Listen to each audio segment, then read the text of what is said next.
Triple queen চ্যানেলে আপনাদের স্বাগত। আপনারা একটা ম্যাথামেটিক্সের যোগ শুনছেন।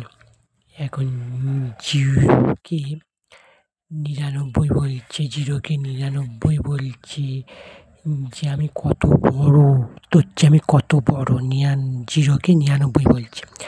তখন জিরো তার উত্তরে বলে আমি সবার আগে থাকি, তোদের সবার আগে, তুই তো সবার পরে থাকিস। তখন জিরো বলছে আমাকে কেউ কাটতেও পারে না, আর আমাকে কেউ মাইনাসও করতে পারে না, আর তোকে মাইনাস করলেই তো সেই আমাকেই ডাকতে হবে। তখন জিরো বলছে আমি হিরো। হ্যাঁ, আর 99 তখন বলে হ্যাঁ নয়, আমি ক্যালকুলেট করে বুঝিয়ে দিলাম। এই রকম মজাদার সুন্দর জোকস শুনতে আপনার ট্রিপল কুইনটা সাবস্ক্রাইব করুন, আর ভালো থাকুন। টাটা।